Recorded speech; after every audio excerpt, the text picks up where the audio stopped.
noite, graça e paz, tudo bem, queridos? Peço perdão pela minha voz aí, tomei uma friagem ontem, então eu preguei de manhã, vamos ver se vai dar certo. Muito bem, queridos, vamos abrir a palavra do Senhor então. Já fomos muito edificados hoje à noite, né? Falamos sobre missões, adoramos a Deus, entendemos o que é ofertar ao Senhor. E agora nós vamos ler a palavra de Deus lá no Evangelho de Mateus, capítulo 4, ok? Novo Testamento, Mateus capítulo 4.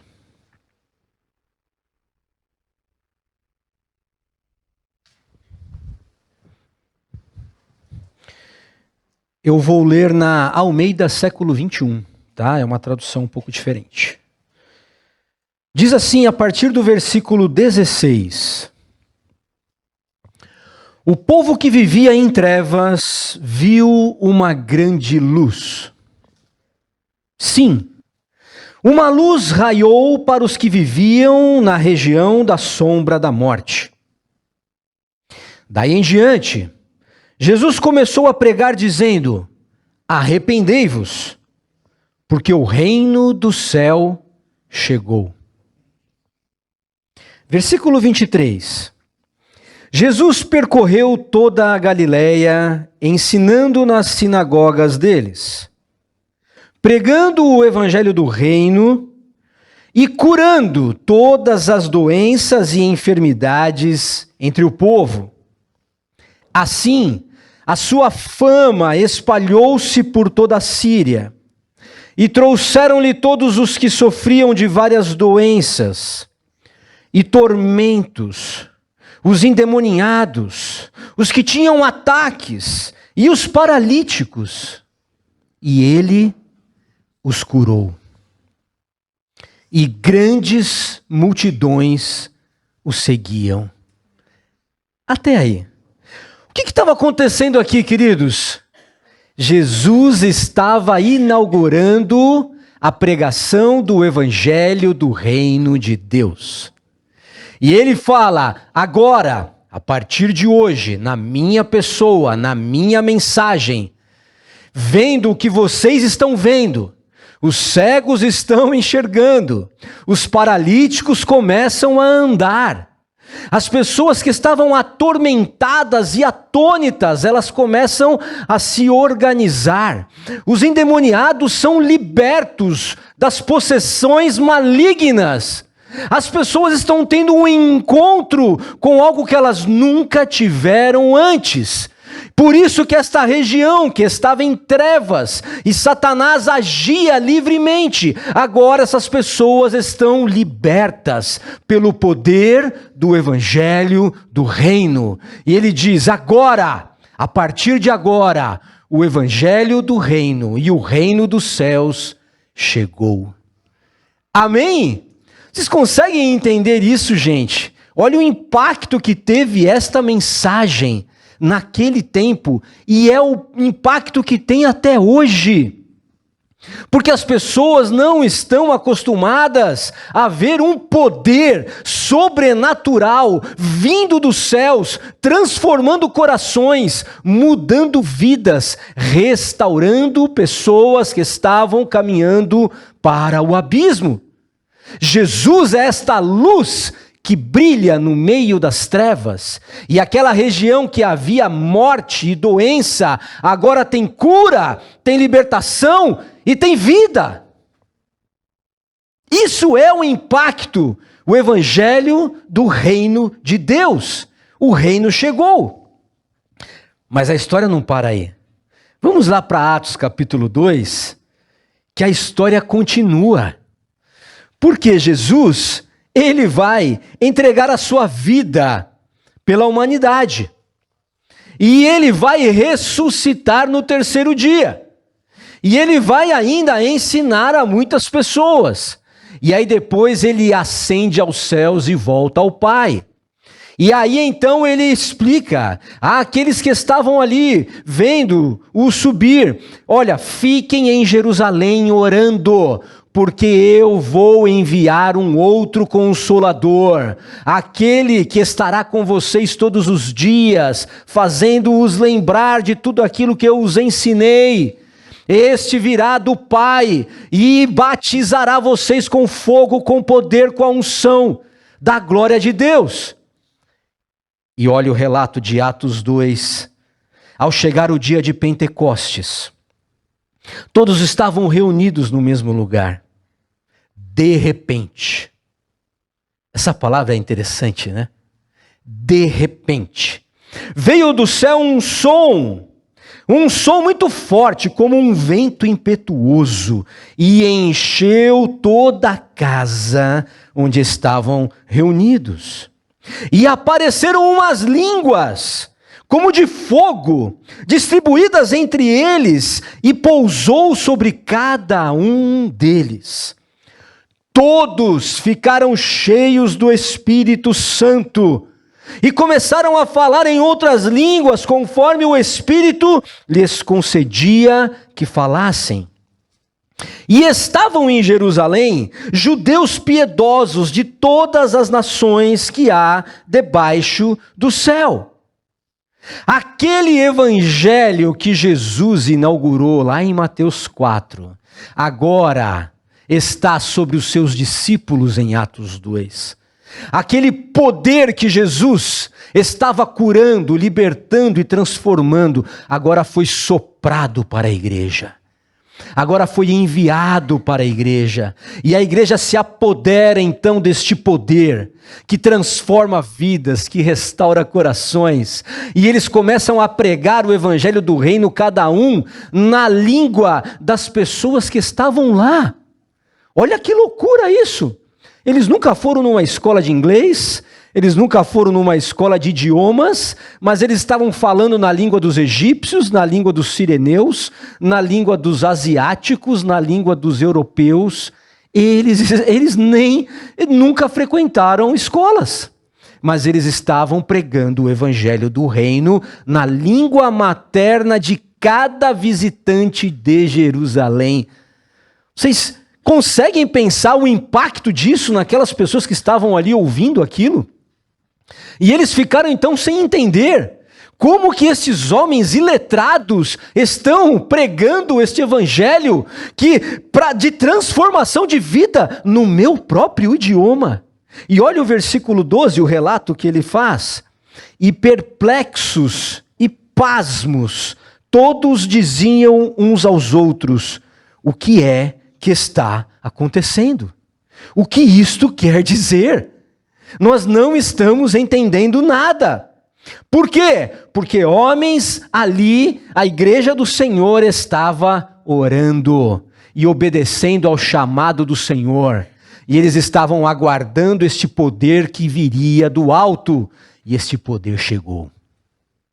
Essa igreja então, queridos, para vocês entenderem, ela parte de 20 mil pessoas ali na primeira década para mais de 20 milhões no quarto século.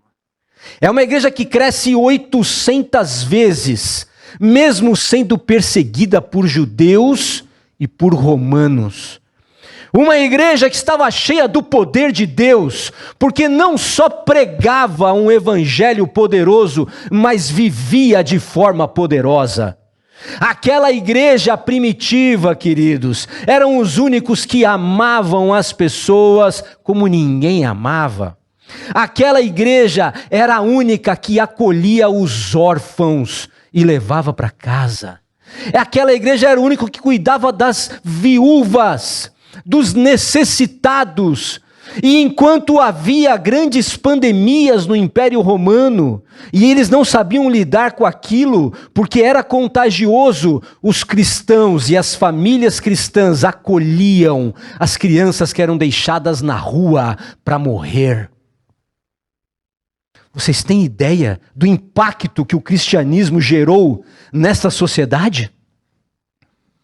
Vocês têm ideia daquelas pessoas vendo este movimento fluido? Eles não tinham templos, eles não se reuniam em igrejas, eles eram grupos de pessoas que amavam uns aos outros e que adoravam a Deus e que viviam o evangelho do reino que Jesus inaugurou em Mateus 4. E eles diziam: o reino dos céus chegou. Esta igreja então aprendeu que eles estavam em missão. Eles estavam cumprindo a missão do Pai. O Pai, em seu Filho e pelo Espírito, a Trindade quer restaurar todas as coisas. Cristo veio restaurar a humanidade, a natureza que o homem deturpou e corrompeu. Então, ele nos chama como igreja para fazermos parte desta missão de resgate, de alcance, de amor e de graça. Todos os cristãos que entendem isso estão em missão e são chamados de cristãos missionais. A igreja missional, ela é inaugurada com Jesus Cristo e ela permanece firme por toda a história, queridos. Nós vamos ver a igreja institucionalizada se corrompendo. É verdade. No 4º século, essa igreja que era tão poderosa, mas era clandestina, ela ganha vida nos palácios. Ela ganha espaço na sociedade. E o cristianismo, que era perseguido, se torna a religião oficial do Império Romano. Isso trouxe liberdade, mas também roubou o coração dos cristãos. Porque aquela simplicidade, aquela singeleza de adorar a Deus, agora eles estavam em cadeiras confortáveis, com toda uma estrutura ao seu dispor, e aquilo aos poucos foi roubando o coração de adoradores que aquela comunidade missional tinha, e eles começaram a perder o seu impacto. Porém, Deus sempre manteve a chama acesa. Deus nunca perdeu o controle da história, queridos. Ele não perde o controle da sua história. Talvez você ache que Deus está muito distante. Talvez você olhe para uma situação da sua vida, na sua casa, na sua família, com seu filho, com a sua esposa, com seu marido, no seu trabalho, e fala: isso é impossível. Não vai acontecer mais. Eu já estou desistindo de orar. Mas Deus não perde o controle da nossa história, assim como Ele não perde o controle da sua igreja. E em todos os tempos, apesar da perseguição, apesar das dificuldades, apesar dos milhares de cristãos que morreram martirizados pelo Império Romano, Deus sempre manteve um povo missional. Homens e mulheres que se levantaram, inclusive, contra esta corrupção que começou a acontecer na igreja institucionalizada. Então nós temos que dividir as coisas. Uma coisa é a igreja, é o CNPJ, é o nome, é a denominação, é a placa que você coloca. Outra coisa são os cristãos sinceros e verdadeiros, que Deus levanta em qualquer lugar do mundo. Ele não depende de religião para alcançar o coração das pessoas. Essas pessoas sinceras, que entendem quem é Jesus, fazem parte da igreja missional, que está em toda a história fiel ao Senhor. Homens foram se levantando por toda a época, em todos os séculos, 4º, 5º, 6º, 10º. A Idade Média, a Igreja Católica Romana era um grande poder concentrado. Inclusive os reis comiam na mão do Papa. Mas a igreja missional estava ali, muitas vezes escondida, muitas vezes grupos clandestinos, muitas vezes nas casas orando baixinho, mas sempre tinha um povo missional ali, adorando ao Senhor. Homens como... E Deus foi levantando homens, né? Homens como John Wycliffe, na Inglaterra, que se levantou contra essa corrupção da igreja romana. Jan Hus, na Boêmia. Girolamo Savonarola, na Itália. John Knox na Escócia, Martinho Lutero na Alemanha, Calvino e Zwinglio na Suíça. Grandes reformadores que nós conhecemos hoje, mas na verdade não foram eles que reformaram a igreja. A restauração vem sempre do mover do Espírito Santo de Deus. Talvez a sua vida precisa ser reformada. Talvez o seu coração esteja já adaptado por um sistema de hábitos contínuos e destrutivos. Talvez o Espírito precise restaurar vidas, corações e transformar e trazer de novo uma unção nova para cada coração. Amém? Muito bem. Esses homens, então, da igreja missional sempre foram homens que estavam sensíveis à voz de Deus. Eram homens sensíveis ao Espírito Santo de Deus. Eles não eram comandados pelo clero, pelos estatutos, né? Pelas leis. Não, eles estavam ouvindo a voz de Deus em todo momento. Por isso, ser missional é pregar o evangelho do reino aonde nós estamos. E hoje nós somos um povo missional. Continuamos sendo esse povo que entendemos a missão de Deus lá no seu trabalho. Quando você chega lá na segunda-feira, Deus preparou aquele ambiente para você levar a pregação do evangelho do reino. E muitas vezes você nem terá a oportunidade de proclamar este evangelho, mas as pessoas estão atentas e acompanhando como você lida no cenário da vida. Como você reage diante das brigas no escritório. Como você reage diante das propostas do seu departamento. Como você lida com os clientes. Como você fala com os outros funcionários. Como você agrega ou separa. Como você é nas suas relações. Tudo isso vai levando e refletindo o caráter de Cristo que está abundante no seu coração e na sua vida. As pessoas estão atentas e elas estão carentes, queridos. As pessoas hoje, à nossa volta, elas continuam no vale da sombra da morte. Elas continuam em trevas. E nós precisamos dizer, o reino do céu chegou. E Cristo é a luz que falta na tua vida, meu querido. Vem caminhar comigo. Vem andar comigo que eu vou te apresentar esta luz que transformou a minha vida. Isso é evangelismo. Contar aos outros o que é a sua vida antes e depois de Cristo. Ou não houve transformação? Houve ou não houve? É isso que nós vamos falar.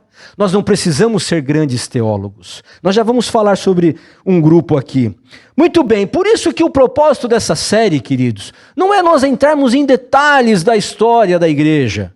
Nós já fizemos isso em alguns momentos, vamos fazer em outros. Temos uma escola bíblica de manhã falando sobre a história da igreja.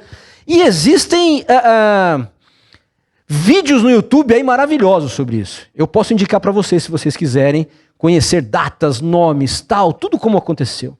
Mas nós trouxemos esta série aqui, Igreja Missional, ontem e hoje, para vocês entenderem, o propósito é esse, que Deus mantém um povo missional por toda a sua história, em todos os momentos, apesar das dificuldades.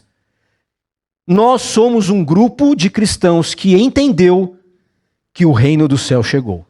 Amém? Muito bem. Então, eu vou falar sobre os irmãos moravianos hoje, rapidamente. A gente está um pouquinho atrasado aí, mas eu não posso deixar de dizer que nós já falamos sobre um movimento missional entre os ingleses, quando Douglas falou aqui sobre os puritanos. Nós falamos domingo passado sobre um movimento missional entre os alemães, no movimento pietista. E hoje nós vamos falar meio que um desdobramento desse movimento pietista, porque esses irmãos moravianos aí estavam muito próximos ali de tudo isso que estava acontecendo. Eles já estavam um século depois, eles já estavam no século XVIII, E o que estava acontecendo? Uma grande perseguição católica estava acontecendo ali. A igreja romana estava decapitando os líderes protestantes. Literalmente, tá? Não é brincadeira, não. Eles estavam arrancando as cabeças das pessoas mesmo, colocando em praças públicas para servir de exemplo. As pessoas, então, estavam sendo presas por não seguirem o catolicismo romano. Então, as pessoas precisavam fugir. Então, criou-se um movimento de refugiados na Europa. E esses irmãos tchecos que moravam na Morávia, eles também tiveram que fugir, porque a perseguição foi muito forte naquela região. E eles encontraram abrigo numa terra de um conde pietista, que era cristão, protestante, chamado Conde Zinzendorf. Ele também era fruto daquele movimento que estava acontecendo ali, ele tinha muitas posses. E ele falou, venham para cá que eu vou dar proteção para vocês. E ali correu muitas famílias refugiadas. Esse movimento de morávios gerou 16 mil refugiados na Europa naquela época, do século XVIII. Fugindo, muito bem, eles então perderam as suas casas, eles perderam as suas terras, eles perderam os seus empregos, muitas famílias precisaram ficar separadas. Nós vimos um movimento parecido desse na Ucrânia esse ano. Vocês lembram? As crianças sendo entregadas por cima do muro e o pai ficando e entregando a filha para um desconhecido cuidar? Gente, guerra é guerra. Não tem compaixão.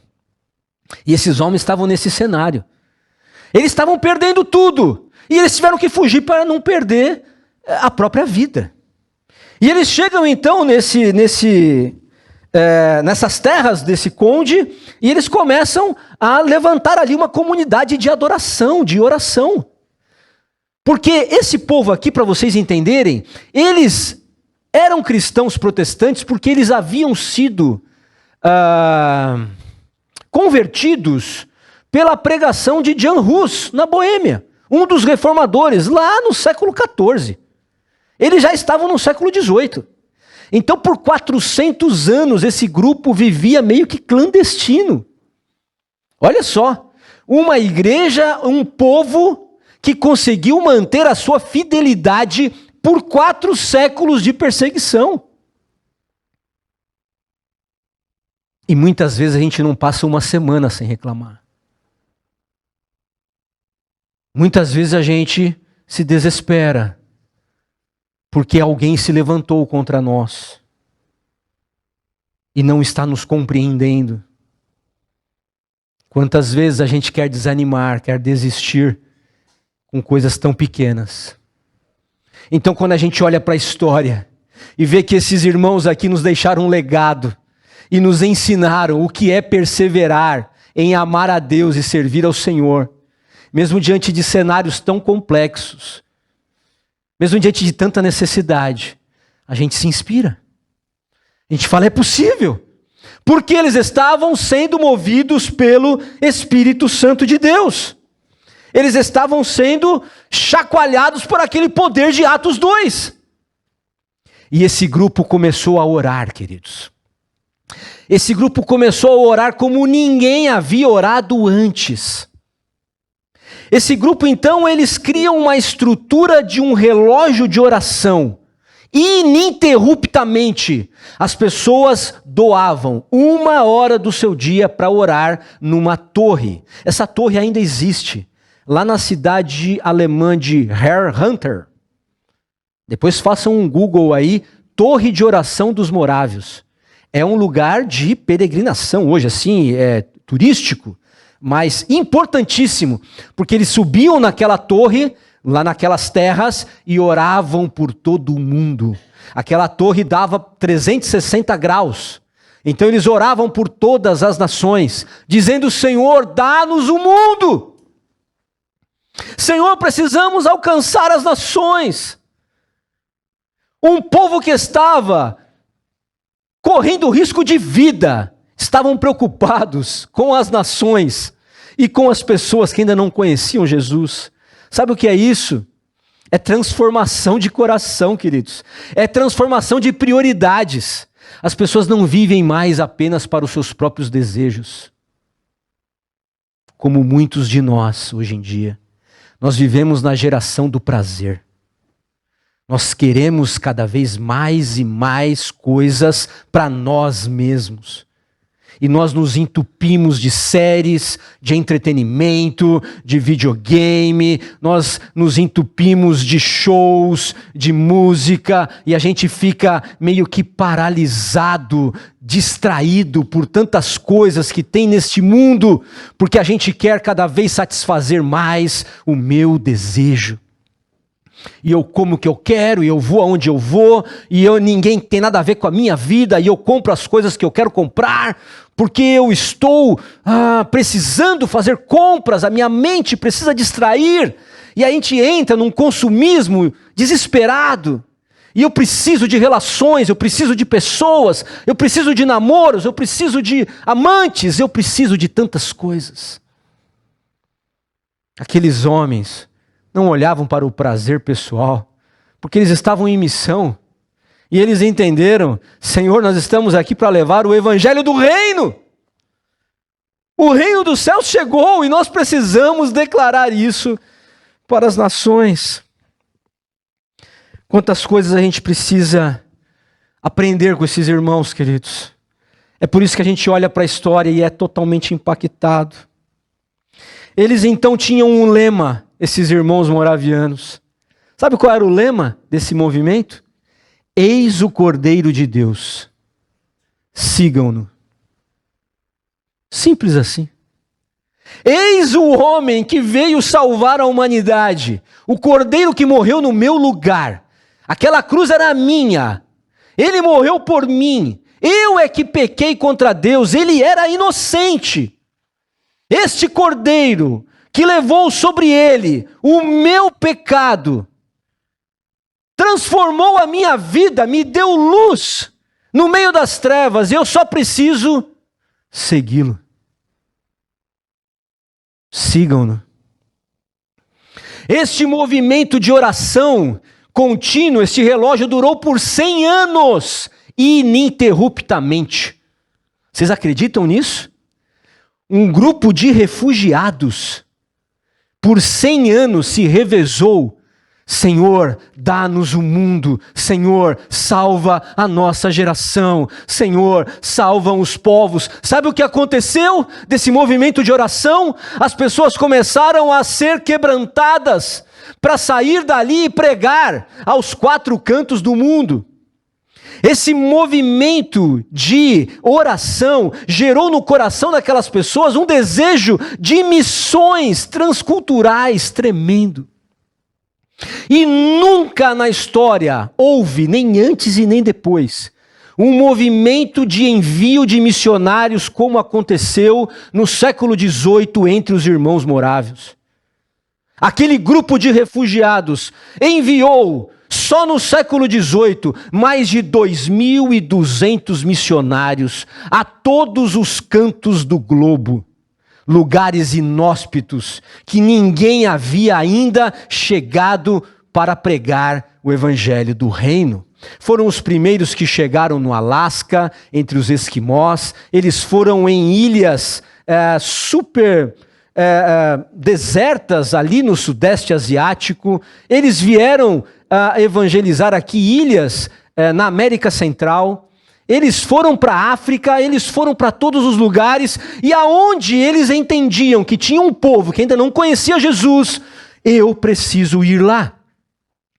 E tem histórias e relatos verídicos que esses homens, para evangelizar os escravos africanos, se venderam como escravos, porque era a única forma deles acessarem esse povo. Gente, eu não consigo olhar para isso e não ficar impactado. Vocês têm ideia do que é abrir mão de tudo para cumprir essa missão? Isso é muito forte, queridos. Isso é muito forte. Muito bem, esses irmãos então começaram a pregar por todo o mundo e começaram a chacoalhar a terra, ao ponto dos do Brasil proibir a entrada deles aqui no século XVIII. Vocês sabiam disso? Os morávios quiseram entrar aqui e o governo português não permitiu, porque eles estavam temendo que houvesse uma conversão em massa na população. Esses homens impactaram John Wesley numa viagem. Esses homens impactaram William Carey nas viagens. Esses homens deixaram um grande legado. Wilberforce também foi grandemente impactado por isso.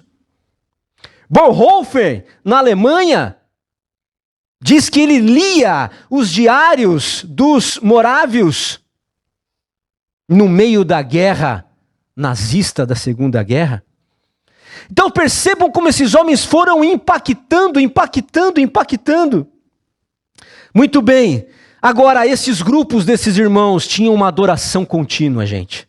Eles eram conhecidos como grandes adoradores a Deus. Eles escreveram muitos e muitos hinos. E os relatos dizem que aqueles grupos de oração dos morávios, de aqueles encontros, eram tremendamente avivados. E eles estavam num cenário onde a igreja era morta, mas eles estavam vivos, porque eles viviam Atos 2. Eles pregavam o evangelho do reino de Mateus 4. Percebem o impacto? Aqueles grupos, então, eram grupos de reuniões que Deus estava poderosamente entre eles. Como é que estão os nossos encontros, gente?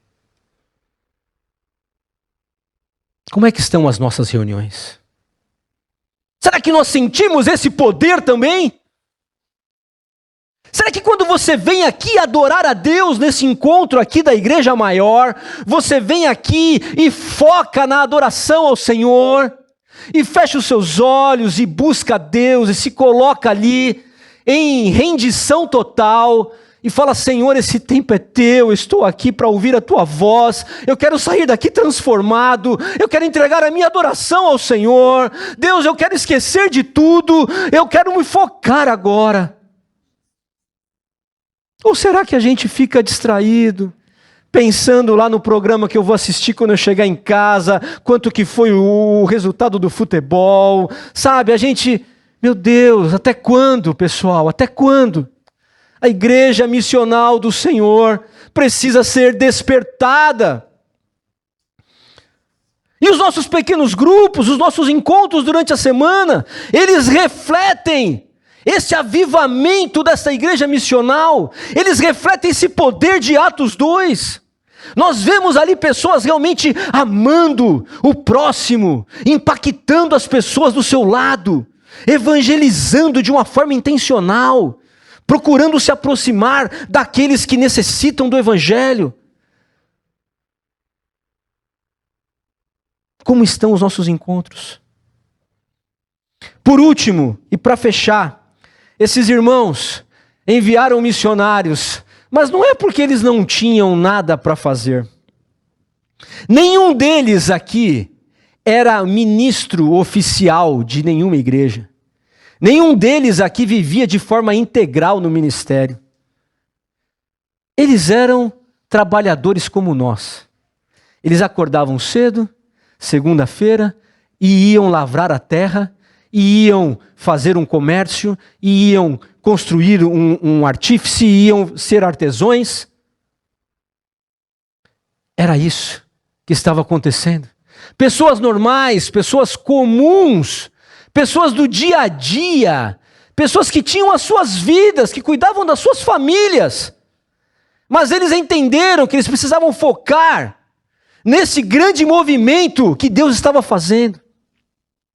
E eles foram o primeiro grupo que realmente entendeu o sacerdócio de todos os santos. O primeiro grupo. Por quê? Porque até então era a igreja estatal que expandia o evangelho. Não, se nós alcançarmos aquela terra, todos serão católicos. Se nós conquistarmos aquele povo, todos serão protestantes. Então as pessoas percebiam, na verdade, elas colocavam no Estado uma responsabilidade que é nossa. O Senhor Jesus diz para a igreja do Senhor ser o seu farol, a sua luz. Cada um dos nós, cristãos, somos cheios do Espírito Santo de Deus para refletir o caráter de Cristo nas nossas relações. Nós temos essa responsabilidade. Então, muitas vezes a gente fica delegando isso, queridos.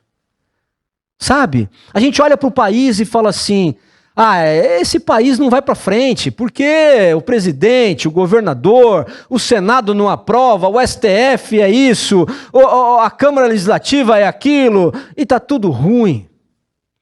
A gente olha para a nossa empresa, a empresa está ruim, está perdendo cliente, não está dando lucro. Mas também o presidente aí trocou, o diretor é incompetente, o outro aí não sabe fazer nada. A gente olha para a igreja não cresce. Meu pequeno grupo não avança. Mas também é porque o líder é fraco. O pastor não sabe pregar. E a gente vai delegando responsabilidades. A pergunta é: e eu? Qual é o meu papel?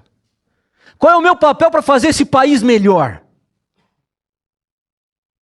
O que eu estou trabalhando, investindo, empreendendo, ajudando pessoas para fazer esse país melhor? Como eu faço a minha empresa melhor? Será que eu sou o melhor funcionário? Será que eu entrego projetos? Será que eu colaboro com a equipe? Será que eu ajudo? Qual é o meu papel na igreja para a igreja crescer? Para o meu pequeno grupo ganhar força? Eu convido, eu chamo, eu me ofereço para trabalhar, eu estou disponível, eu faço parte da solução ou do problema? Eu cobro ou eu me ofereço? Percebem? Esse grupo aqui não delegou. Ele falou assim: não, o mundo precisa ser alcançado, e quem vai alcançar somos nós. Tudo isso aconteceu, queridos. Para fechar aqui, chamar os irmãos para a gente cantar um último hino. Tudo isso aconteceu porque um grupo de refugiados, queridos, entendeu o seu papel na história. E hoje nós somos a história. Hoje nós somos este grupo, queridos. Aqueles irmãos morreram. Os reformadores já passaram. Hoje Deus conta conosco. Essa igreja aqui, esses cristãos, esse povo missional, é que vai levar nos seus relacionamentos, aonde nós formos, a pregação do evangelho do reino. Feche os seus olhos. Vamos ficar em pé. Talvez as trevas estejam aonde você trabalha. Talvez a morte muito perto de você. Talvez as trevas estejam até te assediando. Talvez o seu próprio coração esteja árido e seco, precisando de vida. Jesus é a vida, queridos. Ele se entregou por nós. Ele é a vida abundante. Ele é aquele que traz sentido e significado para o nosso ser. Ele é aquele que nos dá um propósito de existência. Porque nós não estamos aqui à toa.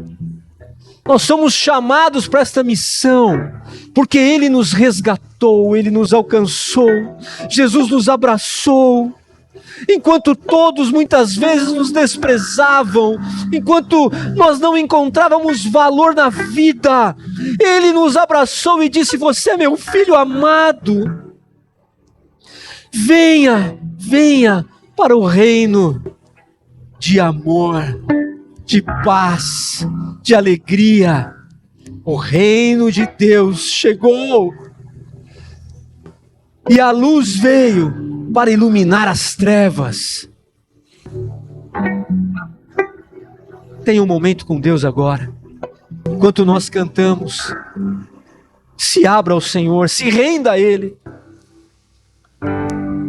E busque no Senhor mais intimidade, mais poder, mais unção, mais revelação, mais santidade, mais busca, mais jejum, mais oração, mais serviço, mais entrega, mais amor, mais dedicação, mais zelo. Eis-nos aqui, Senhor.